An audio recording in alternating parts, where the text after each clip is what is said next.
Chers amis, Besorot Tovot, Bemazal Tov, hier on a tous démarré dans le monde entier le traité Brachot. Hier c'était la deuxième page. Il n'y a jamais une première page dans le Talmud.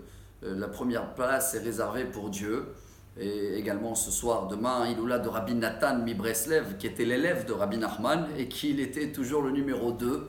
Alors déjà on peut commencer notre journée avec ce message-là. Et on a essayé, et si Dieu veut, à continuer tous les jours, de partager une petite cuillère du DAF pour le goûter, du DAF Hayomi, la page du jour quotidienne.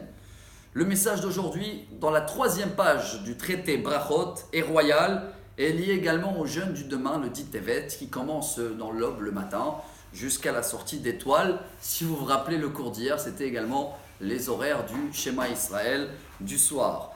Chaque nuit, à Kadosh Baruch Hu, Dieu, en haut, il y a des moments, 3 fois par nuit, où Hachem dit aïe aïe aïe, depuis le jour que le temple a été détruit, j'ai plus de résidence et mon peuple est en exil. C'est vrai, le siège sur Jérusalem a commencé dans l'année moins 588, presque 2600 ans en arrière, avec Nebuchadnezzar qui a mis le siège, et c'est pour ça également que si demain on n'a toujours pas le temple, on va devoir jeûner.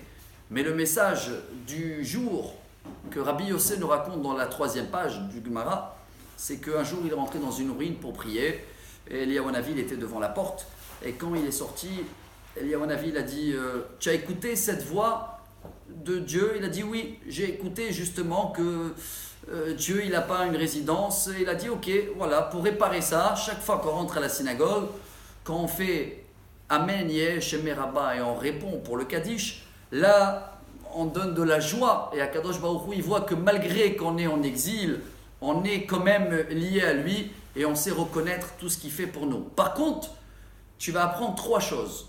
1, on ne fait pas la prière dans une ruine, car c'est un endroit dangereux.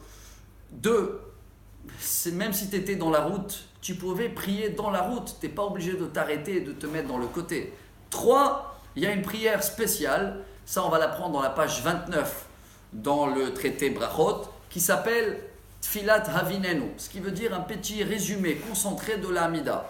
Et c'est pour cela que chacun de nous il apprend aujourd'hui, même des fois si on est dans des endroits un peu déconcentrés, on est en plein route, ça existe un texte pour faire l'essentiel, pour faire la prière, sans faire toute la prière assez longue, la Hamida. Et j'espère que Bezrat Hashem, quand on va faire la prochaine prière, ou quand on va répondre la prochaine fois Kaddish, alors ce sera, si Dieu veut, dans le 3e temple qui va venir, Bezrat Hashem, très très vite. Bonne journée à tous!